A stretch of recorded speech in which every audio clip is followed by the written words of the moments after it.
오늘 말씀의 제목은 주께서 요구하시는 신앙의 모습들입니다. 자, 우리가 지금 사순절을 보내고 있습니다. 그래서 지금 남은 사순절 주일이 5번인데 이 5번의 주일을 마가복음 좀 11장부터 15장까지의 말씀으로 함께 설교를 하고자 합니다. 마가복음 11장부터 15장까지는 사실 고난주간에 일어난 사건들을 다루고 있습니다. 그 중에 오늘 본문 함께 읽었던 마가복음 11장은 고난주간의 첫째 날부터 셋째 날 사이에 일어났던 일들을 다루고 있습니다. 좀 구체적으로 살펴보면 1절부터 11절까지는 이제 예수님이 예루살렘으로 입성하시는 사건이죠. 그래서 고난주간 첫째 날에 일어난 일입니다. 이것은 스가랴서 9장 9절에 메시아 예언의 성취를 말해요. 스가랴 9장 9절을 읽어드립니다. 시온에 따라 크게 기뻐할지어다. 예루살렘에 따라 즐거이 부를지어다. 보라, 내 왕이 내게 임하시나니 그는 공의로우시며 구원을 베푸시며 겸손하여서 나귀를 타시나니 나귀의 작은 것 곧 나귀 새끼니라. 이 말씀대로 나귀를 타고 예루살렘에 들어가시는 장면을 오늘 아까 11절까지 읽었습니다. 그리고 12절부터 14절까지는 열매 없는 무화과 나무를 저주하신 사건이죠. 그리고 그대로 이어서 15절부터 19절까지는 성전을 정화시킨 사건을 기록하고 있습니다. 그러니까 요것이 이제 고난주간 둘째 날에 행하신 일이고요. 그 다음에 20절부터 26절까지는 예수님께서 기도에 대한 원칙을 가르치는 그런 말씀입니다. 기도에 대한 원칙. 기도는 믿음을 가지고 해야 된다. 그리고 소망과 신념으로 해야 되고 용서와 사랑으로서 이렇게 해야 된다는 것이죠. 그리고 27절부터 37절까지는 예수님의 권위에 대한 그런 종교 지도자들의 권위, 도전을 다룬 사건으로 이게 이제 고난주간의 셋째 날에 있었던 그런 사건들입니다. 자, 오늘 이 마가복음 11장 본문의 말씀을 통해서 저는 여러분과 좀 몇 가지 중요한 영적인 메시지를 나누고자 합니다. 주님이 이 땅에 인간의 몸으로 오셨어요. 그게 이제 성육신이다라고 말합니다. 성육신 사건. 그 성육신 하신 그 목적과 뜻이 여러분 다 잘 아십니다. 예수님 뭐 때문에 인간의 몸으로 이 땅에 오셨어요? 십자가를 지시고 죽기 위해서 오셨습니다. 왜 죽으셔야 합니까? 사람의 구원을 위해서, 인간의 구원을 위해서, 저와 여러분의 구원을 위해서 이 땅에 성육신 하신 것을 우리는 믿고 있습니다. 그리고 그 주님의 뜻은 그때나 지금이나 오늘날 달라지지 않았어요. 오늘도 여전히 주님은 믿지 않는 자들이 믿음으로 나오기를 원하시고 구원받기를 원하시는 그런 주님의 뜻이 변함없이 펼쳐지고 있으리라 믿습니다. 그러한 주님의 뜻을 이루시기 위해서 오늘 주님께서 먼저 구원받은 저와 여러분들에게 요구하시는 그런 신앙의 모습들이 있으리라고 저는 생각을 합니다. 그래서 오늘 본문을 통해서 그것을 좀 찾아보고자 해요. 주님이 과연 우리에게 무엇을 원하시는가? 무엇을 요구하시는가? 그 첫 번째로 대가 없는 드림의 신앙을 요구하신다는 겁니다. 대가 없는 드림의 신앙. 자, 예수님이 예루살렘에 공생의 기간 동안에 총 3번을 올라가십니다. 또 오늘 본문의 말씀은 바로 세 번째, 즉 마지막으로 예루살렘에 올라가시는 장면이에요. 십자가에 죽으시기 위해서. 예수님께서 이제 나귀 새끼를 타고 예루살렘으로 들어가십니다. 아까도 말씀드렸듯이 스가랴서 9장 9절의 예언을 성취하신 사건입니다. 메시아는, 그리스도는 나귀 새끼를 타고 예루살렘으로 들어가신다. 근데 그 소문을 이제 군중들이 듣고 예수님을 환영하는 거예요. 근데 그들이 원하는 예수님, 메시아, 그리스도의 모습은 예수님의 목적과 뜻과는 전혀 상관없이 정치적인 메시아, 군사적인 메시아, 즉 그들을 지배하고 있는 로마 정권을 완전히 뒤집어 엎어버리고 새로운 세상, 해방된 이스라엘 민족을 완성하고자 하는 그런 메시아로 인식하고 예수님을 막 엄청나게 환영을 하는 거죠. 겉옷을 벗어다가 길에 깔기도 하고 종려나무 가지를 꺾어다가 막 흔들면서 호산나 다윗의 찬송 다윗의 자손이여 찬송하리로다 하면서 그렇게 열렬히 떠들썩하게 환영을 했단 말입니다. 근데 이런 환영도 잠깐이었죠. 예수님에게 있어서 바로 이 날은 십자가 고난이 시작되는 날이었어요. 그러니까 우리가 종료주일을 지킬 때에 이 종료주일이 바로 고난주간의 시작일이라는 것을 알고 있지 않습니까? 그러니까 종료주일에 예루살렘에 들어가실 때 이미 이 구약에 예언된 대로 나귀 새끼를 타고 들어가셨다. 근데 오늘 말씀을 읽어보면서 우리가 좀 간과하는 내용들이 있어요. 그게 뭐냐면 이 수많은 군중들의 그 함성 가운데서 말없이 주님의 이 예루살렘 입성을 도운 한 사람의 모습이 은은히 보이는 것을 우리가 깨닫게 됩니다. 그것은 바로 주님이 타고 가신 나귀 새끼의 주인입니다. 전후 문맥으로 보아서 이 나귀 새끼의 주인은 예수님에 대해서 잘 알고 있었던 사람인 것에 틀림없습니다. 그는 평소에도 예수님을 위해서 정말 자신의 모든 것을 아낌없이 내어드릴 수 있는 그런 사람이었을 것입니다. 근데 오늘 성경 본문에 보니까 이 사람의 이름이 등장하지 않아요. 이 사람이 뭐 하는 사람인지도 등장하지 않아요. 누구인지 모릅니다. 어떤 사람인지 알 길도 없어요. 그냥 무명의 한 성도인 것입니다. 여러분, 오늘 우리가 사는 이 세상에는 정말 별스럽지 않은 일들로 막 이렇게 뻥튀기 해가지고 부풀려가지고 소문을 내고 자신의 이름이 알려지기를 원하는 사람들이 너무나 많죠. 심지어는 뭐 말썽과 추태를 부림으로써 자신의 존재를 세상에 드러내고자 하는 그런 사람들도 많이 있습니다. 그러나 우리 그리스도인들, 특별히 참 그리스도인들은 어떤 삶을 살아야 되느냐면 오른손이 한 일을 왼손이 모르게 우리는 그렇게 살아야 되는 사람들이죠. 우리가 왜 그렇게 살아야 합니까? 은밀한 중에 우리의 모든 행위와 모습을 보고 계시는 하나님께서 갚아주실 것이라고 믿기 때문에 우리는 기꺼이 오른손이 한 일을 왼손이 모르게 할 수 있는 사람들이죠. 우리는 자신을 드러내는 사람들이 아니에요. 드러낼 이유도 없습니다. 그런 사람들이 진정한 그리스도인들이죠. 오늘날 저와 여러분에게 복음이 전해지기까지 수많은 믿음의 선배들, 믿음의 선진들의 기도와 수고와 물질과 또 심지어는 생명을 드린 그런 헌신이 있었기에 오늘 저와 여러분이 이곳에서 지금 예배를 드릴 수가 있는 것이죠. 오늘 우리는 그 유명한 선교사님들, 목사님들, 또 순교자들, 그들의 성인들의 이름을 우리는 기억하고 있습니다. 그런데요, 그분들 뒤에서 정말 이름도 없이 빛도 없이 묵묵히 희생하고 기도와 물질로 도운 그런 수많은 무명의 성도들, 이름 없는 성도들의 그 눈물과 땀과 피와 희생이 없었더라면 그 유명한 분들의 그 행한 일들이 하나도 이루어지지 않았을 것입니다. 오늘 본문의 이 나귀 새끼의 주인, 이 사람의 정말 말없는 헌신은 이 소란한 세상 속에서 저와 여러분의 마음에 정말 잔잔한 감동을 주는 그런 모습이에요. 그리고 오늘 참 그리스도인 된 저와 여러분이 따라가야 될 진실한 믿음의 모습이라고 저는 확신합니다. 3절의 말씀 보세요. 만일 누가 너희에게 왜 이렇게 하느냐 묻거든 주가 쓰시겠다 하라. 그리하면 즉시 이리로 보내리라 하시니. 그러니까 예수님이 제자들에게 나귀 새끼를 보거든 풀어가지고 와라 할 때 이 말씀을 하세요. 근데 제자들로 입장에서는 굉장히 난감한 명령이죠. 그냥 있는 거 보고 풀어가지고 와라.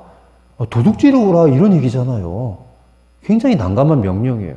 그리고 그것을 가져갈 때 세상에 자기 소유가 아깝지 않을 사람이 어디 있겠어요. 아니나 다를까 5절 말씀에 거기 있는 사람 중 어떤 이들이 이르되 나귀 새끼를 풀어 무엇 하려느냐 이렇게 물어요. 근데 뭐라고 합니까? 예수님께서 이르신 대로 말을 하니까 그냥 가져가라는 거, 허락하라는 거예요. 사랑하는 사람을 위해서, 존경하는 사람을 위해서 정말로 자신의 모든 것을 내어주어도 아깝지 않은 것이 인간의 마음입니다. 낙이 주인은 저는 그렇게 생각해요. 정말 예수님을 존경하고 믿고 따르고 사랑했던 사람이었을 것이다. 그랬기 때문에 이 낙이는 그 사람의 큰 재산이었을 거예요. 근데 그것을 아낌없이 주님을 위해서 내놓았다는 것이죠. 이 모습을 보면서 정말 나는 주님을 사랑하는가? 주님을 정말로 사랑한다면 내가 가장 아끼고 소중하게 여기는 것조차도 그 주님을 위해서 아낌없이 드릴 수 있어야 되지 않겠는가? 이 드림의 신앙을 알지 못하고 깨닫지 못하는 그런 성도의 신앙은 아직까지는 어린아이의 신앙입니다. 여러분, 신앙의 참 기쁨은 받는 데서 오는 게 아니에요. 드림에서 오는 것인 줄로 믿으시기 바랍니다. 성도의 삶은 그 중심에 언제나 드림의 믿음이 있어요. 드릴 줄 아는 믿음. 오늘 이 자리에 예배하는 저와 여러분들의 마음 중심에 예수님이 똑같이 말씀하실 수 있을 거예요. 주가 쓰시겠다. 주님이 쓰신다.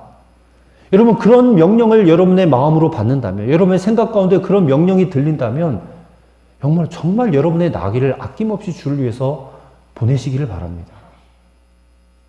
여러분의 나귀 새끼는 무엇이겠어요? 여러분의 시간입니다. 여러분의 물질입니다. 여러분의 재능이에요. 여러분에게 있는 그 소중한 것들을 정말 사랑하는 주님께, 주님을 위해서 대가 없이 기꺼이 드릴 수 있는 믿음이 진정한 드림의 믿음인 줄로 믿습니다. 구약의 사무엘 하 23장 14절 이하의 말씀을 보면 이제 다윗의 세 용사 이야기가 나옵니다.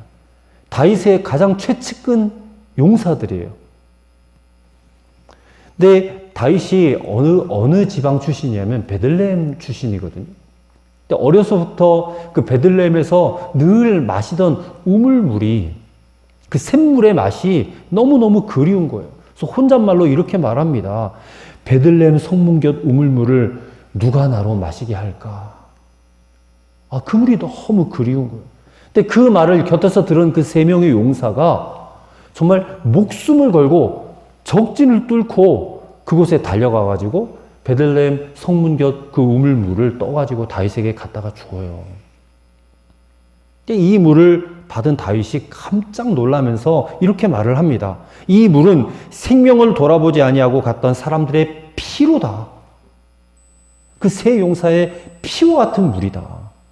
그러면서 이것을 마시지 않고 그것을 하나님께 부어드렸다는 거예요. 하나님께 부어드렸다. 다윗의 충성스러운 부하들은 자신이 모시는 장군을 위해서 생명 드리기를 주저하지 않았고, 그리고 하나님을 지극히 사랑했던 다윗, 훌륭한 장군이자 진실한 믿음의 사람이었던 다윗은 이것을 하나님께 부어드리기를 또 주저하지 않았어요. 참 아름다운 이야기거든요, 그 이야기가. 진실한 관계 속에서 이렇게 참 드림으로, 드릴 줄 아는 것으로 이렇게 맺어져 있는 것을 우리가 말씀을 통해 보게 돼요. 오늘 본문도 마찬가지입니다. 나귀 주인은 대가 없이, 아무런 조건 없이 주님께 자신의 나귀를 드렸어요. 그것이 자신에게 기쁨이 된 겁니다. 드림의 기쁨을 아는 그런 성도였다는 것이죠. 헌신의 기쁨을 아는 그런 성도였다는 것이죠. 진실로 하나님을 사랑하고 그리고 주님을 사랑한 성도였다는 것입니다. 오늘 저와 여러분의 마음에 주가 쓰시겠다, 이런 음성이 들려온다면 기꺼이 보내실 수 있는 여러분과 저가 되기를 바랍니다. 그런 대가 없는 드림의 신앙을 요구하시는 그 주님 앞에 여러분 아끼지 않는, 아낌없이 드릴 줄 아는 믿음의 성도들이 되시기를 간절히 축원합니다. 두 번째로는 회개에 합당한 열매를 맺는 신앙을 주님이 요구하신다는 겁니다. 회개에 합당한 열매를 맺어야 돼요. 그 신앙을 요구하세요. 자, 12절부터 14절까지 아까 무화과 나무 저주한 사건이라고 그랬는데, 자, 예수님께서 예루살렘에 들어오신 다음에 바로 그 다음날 베다니에서 예루살렘으로 다시 가시는 길에서 일어난 사건이거든요. 그래서 아침 일찍 나와서 예루살렘을 향하여 가시는데 한 30리 길을 가야 돼요. 이 아침을 못 드시니까 몹시 시장하신 모양이에요. 근데 길을 가다 마침 잎이 무성한 무화과 나무를 보시고 아, 거기에 혹시 따먹을 열매가 있을까 살펴보시는데 열매가 없는 겁니다. 그리고 성경은 이는 무화과의 때가 아님이라 그렇게 설명을 하고 있어요. 근데 14절의 말씀을 보세요. 예수께서 나무에게 말씀하 이르시되 이제부터 영원토록 사람이 내게서 열매를 따먹지 못하리라. 나무를 저주해 버리셔요. 넌 절대 열매를 맺지 못할 거야 하고 저주를 내리시는 거예요. 이 말씀을 읽고 나서 예수님이 자기 배고프다고 자기 그 배고픈 욕구를 채우려다가 그게 안 되니까 저 죄 없는 나무를 말라버리겠다, 죽여버리겠다, 이렇게 해석을 하면 안 돼요. 지금 이 무화과 나무를 통해서 주님께서 제자들에게 또 오늘 저와 여러분들에게 주시고자 하시는 메시지가 있습니다. 자, 이스라엘의 무화과 나무 보통 5월에 잎이 나고 그리고 열매는 6월쯤 돼야 거둘 수가 있어요. 근데 예수님이 지금 가시는 요 시기는 4월 중순쯤 되었습니다. 그러니까 아직 잘 익은 무화과 때는 아니죠. 보통 6월에 익는 무화과는 완전히 잘 익은 맛이 아주 단 그런 무화과입니다. 근데 3월, 4월에 잎사귀가 나면서 달리는 이 푸른색 무화과가 있거든요. 히브리 말로 파게라고 하는데 이 푸른색 무화과를 우리말로 돌무화과라고 합니다. 돌무화과. 별 맛도 없어요. 이 돌무화과는 지나가던 배고픈 나그네들이 그냥 요깃거리로 이 돌무화과 그냥 맛도 없지만 그냥 배를 채우기 위해서 따먹는, 그래서 지나가는 나그네들에게는 좋은 요깃거리가 돼요. 근데 예수님이 찾으신 무화과가 바로 이 돌무화과였을 것입니다. 근데 예수님이 보신 이 무화과 나무는 이파리만 무성해요. 열매는 하나도 없어요. 이게 무슨 바람에 떨어진 것도 아니고 나그네들이 다 따먹은 것도 아닙니다. 무화과가 보통 잎과 함께 열매가 열리는데 잎만 무성하고 열매가 없다라는 것은 이 나무는 불임나무였다는 거예요. 불임나무. 여러분, 과목이 과실을 맺지 못하면 존재할 가치가 없는 것 아니겠어요? 근데 오늘 이 마가복음의 저자였던 마가는 이 대목에서 바로 그 뒤에 이어지는 성전 정화 사건을 바로 붙여놨어요. 삽입시켰어요. 그래서 이 성전을 예수님이 정화시키는 이유는 성전 역시 제기능 제구실을 하지 못했기 때문에 정화를 시키신 거거든요. 그러니까 열매 없는 성전의 결과가 어떻게 될 것인가를 말씀하시고자 하시는 거예요. 성전에서 중요한 것은 인간 구원입니다. 성전에 들어오면 사람이 회개하고 죄사함을 받고 구원받는 그런 일들이 일어나야 돼요. 겉으로 아무리 뻔질나게 화려해 보여도 거기에 성전의 본질적인 구원의 역사가 일어나지 않는다면 이 성전은 존재할 가치가 없는 것이에요. 오늘날 교회도 마찬가지입니다. 교회도 영혼 구원이라는 본질적인 목적과 가치는 다 잃어버리고 막 교회 안에 들어와가지고 돈벌이나 하고 무슨 제밥에나 관심이 있는 그런 교회는 존재 가치가 없다, 그 말입니다. 만일 예수님께서 오늘날 한국 교회를 보신다면 문제 많은 교회들 많잖아요. 아마 똑같이 정화시켜 버리실 거예요. 자, 어쨌든 예수님께서 이 열매를 맺지 못하는 무화과 나무를 14절에 이렇게 저주를 하셨어요. 이거는 지극히 당연한 말씀입니다. 열매를 맺지 못하는 불임나무에서 어떻게 열매를 거둘 수 있겠는가? 너는 존재 가치가 없어! 하고 지금 저주를 하신 건데, 그것이 오늘날 한국교회와 열매 맺지 못하는 저와 여러분, 우리 인생에 대한 저주의 경고가 아니겠어요? 대단히 두려운 말씀입니다.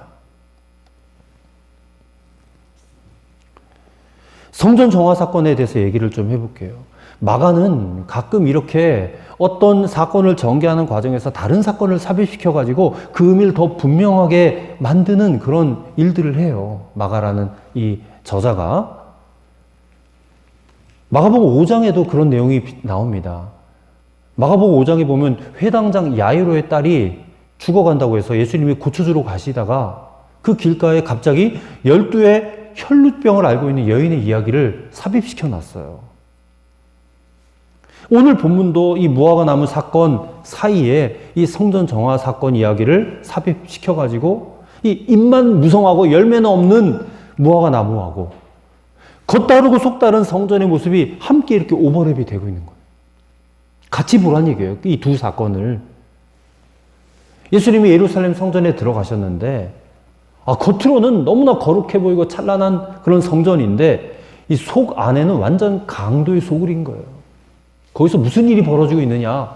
이 대제사장의 하수인들이 막 거기서 좌판을 펴놓고 돈거래를 하고 있는 거예요. 돈거래를. 이 돈을 교환해주고 바꿔주는 일을 하는데 이게 왜 그런 일들이 있냐면 전국 각지 그리고 그 이스라엘 주변 각지에 퍼져 있는 디아스포라 유대인들이 해마다 유월절 되면 다 성전에 와서 제사를 지내고 유월절을 지키기 위해서 다 방문한단 말입니다. 그래서 유월절 기간에 적어도 그 예루살렘 주변에 100만 명이 넘는 유대인들이 모여요. 그 얼마나 정신이 없겠습니까? 근데 그 사람들이 가져와서 성전세를 내야 되는데 성전세는 당시에 통용되던 로마의 화폐로는 성전세를 낼 수가 없어요. 없기 때문에 성전에서 통용되고 있는 세겔이라는 동전을 내야 되는데 그 로마에 쓰는 드라크마라는 동전을 세겔로 바꿔주면서 이 엄청난 환율을 적용시켜서 폭리를 취해요. 성전에서 앉아서 돈 바꾸는 사람들이 엄청난 폭리를 취한단 말입니다. 그리고 제사를 지내기 위해서 제물을 끌고 왔는데 제물을 끌고 오다 보면 그 중간에 먼 길을 걸어오니까 이 제물이 상할 수가 있잖아요. 병들 수도 있고 다칠 수도 있고 흠이 있을 수가 있어요. 그러면 가져와서 성전에서 제사를 드려야 되는데 흠 있는 제물을 드리면 안 된단 말이에요. 그 흠이 있으면 이거 성전 제사로 불가능하니까 여기서 파는 이거 성전에서 파는 제물로 제사를 드려야 돼. 그럼 그걸 또 사야 되니까 거기에 또 엄청나게 폭리를 취해서 팔아요. 이런 일들이 지금 성전에서 벌어지고 있는 겁니다. 이게 굉장히 종교적인 횡포가 극심했던 거죠. 예수님은 이것을 지금 말씀하고자 하는 거예요.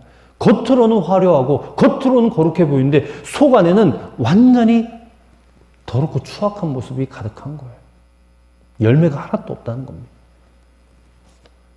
이스라엘의 중심은 예루살렘이고 예루살렘의 중심은 성전인데 근데 그 중심이 되는 성전을 이 대제사장들과 그 하수인들이 완전히 강도의 소굴로 바꾸어 놨으니 이스라엘의 영적인 뿌리가 완전히 말라버린 거예요. 오늘 우리에게 적용해 볼까요? 오늘 우리의 우리 몸의 중심은 마음이잖아요. 그리고 우리의 마음은 성령을 모신 성전이잖아요.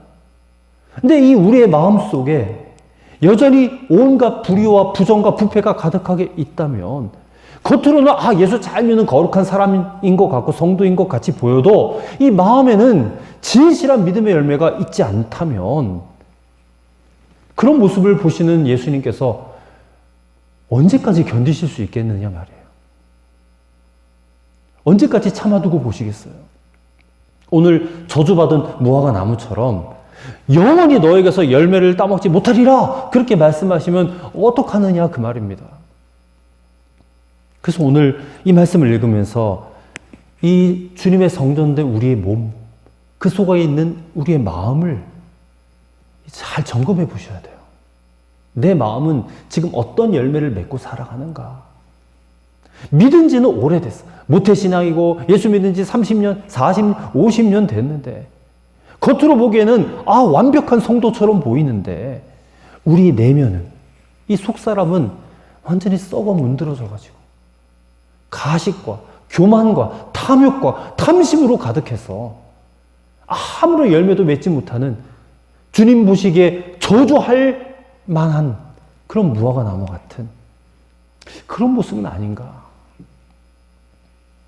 주님은 여러분과 저에게 선한 열매 기대하고 계신 줄로 믿습니다. 여러분, 선한 열매는요, 회개에 합당한 열매입니다. 세례 요한이 선포한 말씀이죠. 회개에 합당한 열매를 맺어야 된다. 오늘 우리가 회개할 것이 얼마나 많아요. 내 안에는 여전히 주님 닮지 못한 그런 냄새나는 모습들이 가득하고 여전히 죄악된 모습이 스멀스멀 올라오고 있고, 그런 것들을 회개하지 않고 그냥 방치하고 내버려 두면 계속해서 그것으로 인해 악한 열매를 맺을 수밖에 없는 것이 우리의 속사람입니다. 세례 요한의 시대 때도 그랬지만 오늘 우리의 시대 때도 이미 도끼가 나무 뿌리에 놓였어요. 도끼로 한번 내리치면 그냥 그 나무 뿌리마저 그냥 뽑혀 나갈 그런 시대가 되고 말았어요. 하지만 아직까지는 기회가 있습니다. 아직까지는 회개의 때예요. 회개하면 살 수 있는 때고, 회개하면 돌이킬 수 있는 때고, 주님이 받아줄 수 있는 때인 것을 기억하시길 바랍니다. 오늘 우리가 사는 이 시대, 마지막 시대라고 하죠. 주님이 오시면 더 이상 회개는 없어요. 회개의 때가 끝나는 것입니다. 하지만 주님이 아직 오시진 않으셨습니까? 이때, 이 마지막 때에 회개에 합당한 열매를 많이 맺는 그런 저와 여러분이 되시기를 간절히 축원합니다. 마지막으로 주님은 산을 옮길 능력 있는 기도의 생활을 요구하신다는 겁니다. 자, 21절에 보세요.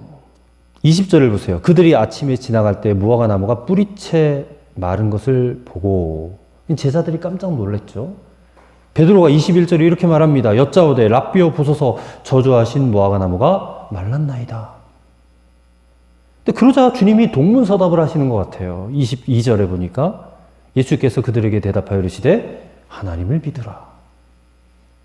갑자기 뜬금없이 무화과 나무를 말랐다고, 저주하신 대로 말랐다고 그러는데 예수님은 하나님을 믿으라 하시면서 23절에 계속해서 기도에 대해서 말씀하시는 거예요. 누구든지 이 산더러 들려 바다에 던져지라 하며 그 말하는 것이 이루어질 줄로 믿고 마음에 의심하지 아니하면 그대로 되리라.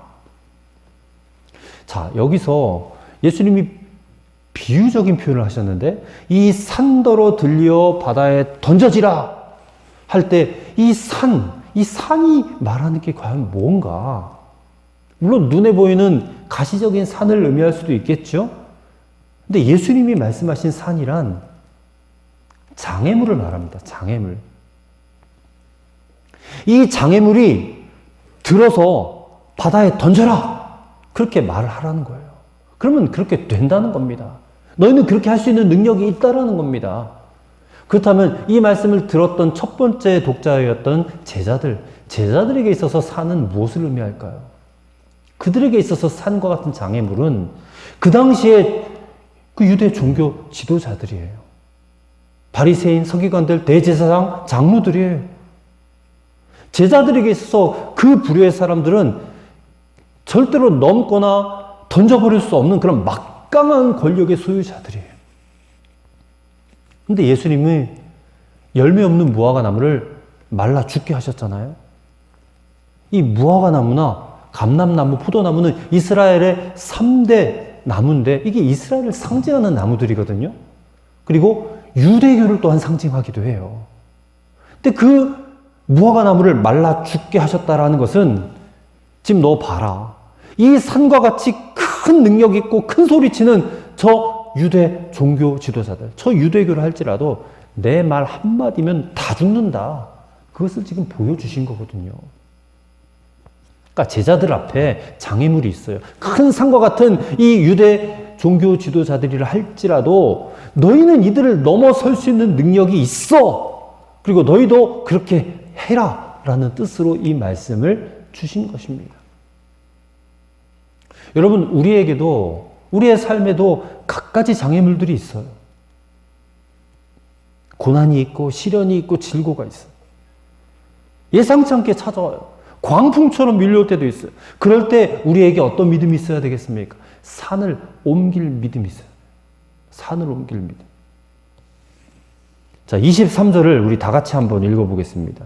내가 진실로 너에게 이르노니 누구든지 이 산더러 들려 바다에 던져지라 하며 그 말하는 것이 이루어질 줄 믿고 마음에 의심하지 아니하면 그대로 되리라. 아멘. 그러면서 24절에 예수님 뭐라고 하십니까? 그러므로 내가 너희에게 말하노니 무엇이든지 기도하고 구하는 것은 받은 줄로 믿으라. 그리하면 너희에게 그대로 되리라. 즉 산을 옮길 믿음을 가지라는 것은 능력 있는 기도 생활을 해라 이런 뜻입니다. 능력 있는 기도 생활을 해라. 하나님께서는 하나님의 일들을 이루시잖아요. 당신의 역사를 이루시잖아요. 근데 그것을 그냥 이루시는 것이 아니라 우리의 능력 있는 기도를 통해서 그 일을 이루시는 것이다. 자, 22절부터 24절까지의 말씀에서 중요한 대목들이 있어요. 22절에서는 하나님을 믿으라 그랬죠. 23절에서는 마음에 의심하지 않으면 그대로 드리라 하셨죠. 24절에도 무엇이든지 기도하고 구하는 것은 받은 줄로 믿으라. 그렇게 말씀하셨어요. 그러니까 이 세 절의 말씀을 한마디로 정리하면 자, 이렇게 되는 겁니다. 너희가 하나님을 믿으면 그 믿는 그대로 되는 것이고, 그리고 기도한 대로 그대로 주신다. 이런 의미예요.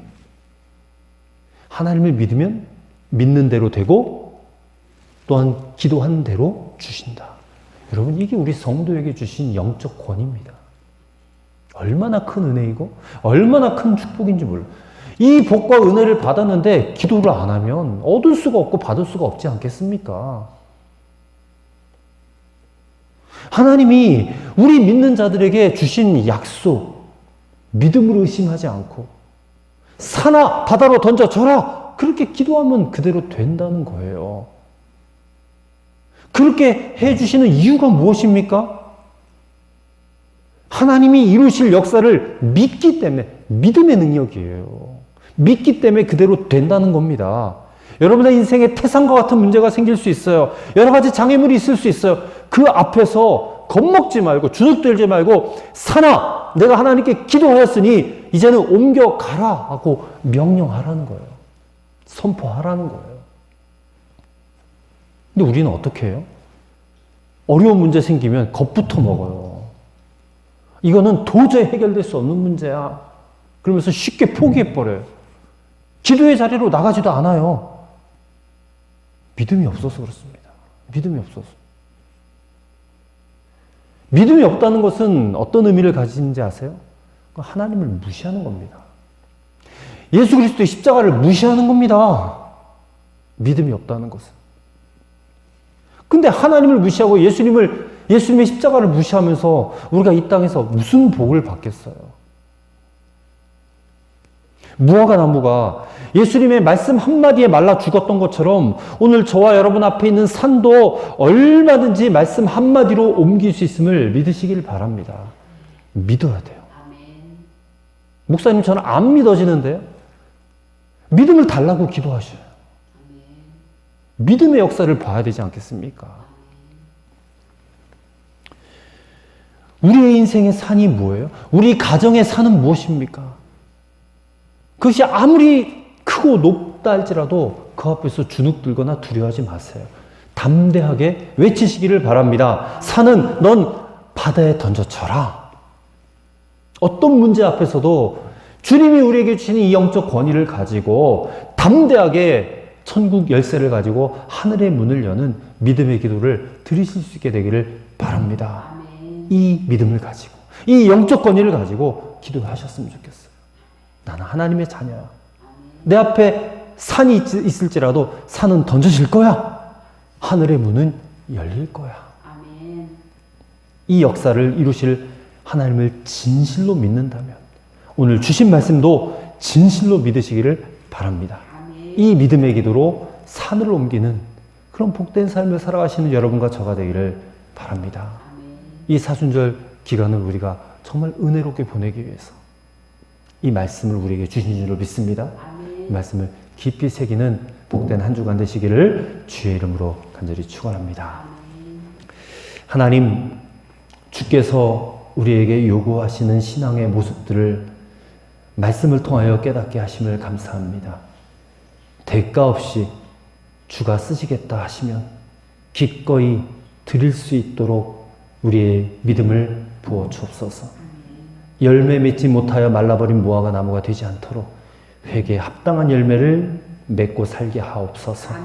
산을 옮길 능력 있는 믿음의 기도를 드림으로 그 어떤 장애물 앞에서도 담대하게 선포하며 기도하는 성도들이 되게 하여 주옵소서. 아멘. 오늘 말씀대로 우리에게 이루어 주실 것을 믿사오며 아멘. 예수님 이름으로 기도하옵나이다. 아멘. 아멘.